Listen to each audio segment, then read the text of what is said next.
жогорку сотто биз ушул 2018-жылдан бери чечилбеген чоң көйгөйүбүз соттошуп келгенбиз ижара. Ушуну бир областтык соттон уттук, эми жогорку соттон дагы бүгүн утуп, акыйкаттык бар экенине ишенип, ыраазы болуп, аксакалдар ыраазычылык билдирип өтүп атат. Рахмат сотторго, акыйкаттык кара кылдык, ак жарган акыйкаттык бар экенине ишенип кетип атабыз. 700 километрден келип, сүйүнүп, мээнетибиз кайтып, соттордо адилеттүүлүк болуп, Кыргызстаныбыз алдыга жылып, өркүндөп өссүн деген тилек менен.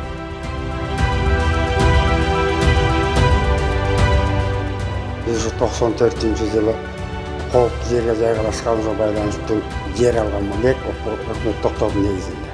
Ошодон бери ушул мезгилге чейин биз убагында Желалбайга аренага берилип ала албай жүрдүк эле. Сотторго барган жерге барып кайрып ала албай жүргөн быйыл Закалжанда калдык. Былтыртан бери биринчи район аралык сот карады. Анын чечими да биздин тарапка чечилди. Экинчи облус сот карап алды, бизге чечип берди. Азыр үчүнчү сотко келсек, бул да ошолор негизинде бизге чечилди, маселе чечилди. Эми алган жерибизге барып жайгашабыз. Ушул өкмөткө рахмат, мыйзам чегинде карап берди соттор, ушуга рахмат деп ыраазычылык айтабыз.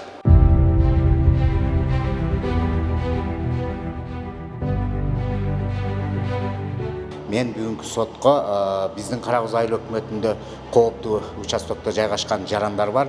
Ошол жарандарга 1994-жылы 50-токтом менен бөлүнүп кеткен жер тилкесин мыйзамсыз түрдө ушул мезгилге чейин арендага берип келишкен.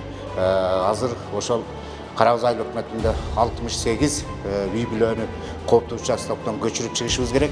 Азыр 15 жаран ушу бүгүнкү соттук процесске катышып, көчкү кооптуу участоктон жарандардын укугуна эң туура чечим чыкты бүгүн жогорку сотто.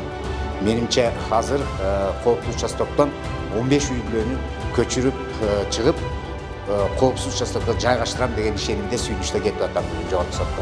Жогорку сотко эң айыл өкмөтүнүн атынан, Карагөз элинин жарандарынын атынан ыраазычылык билдирем. Эгер мыйзам ушундай иштей бере турган болсо, Кыргыз Республикабыз гүлдөп өнүгүп өсүшүнө чын жүрөктөн ишенебиз.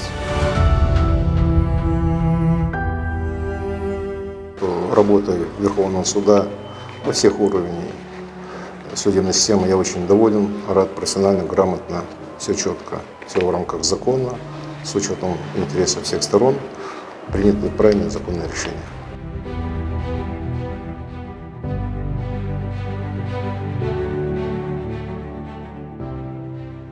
Также я благодарна, большое спасибо судье, и действительно у нас в городе есть честный суд, облсуд и горсуд. Большое им спасибо.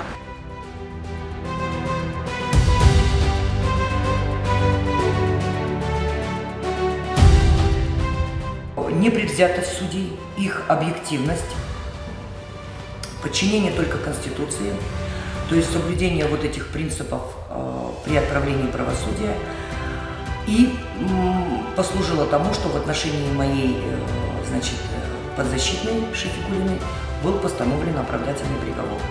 Большое спасибо судьям, что оправдали, причем оправдали абсолютно справедливо, законно и обоснованно.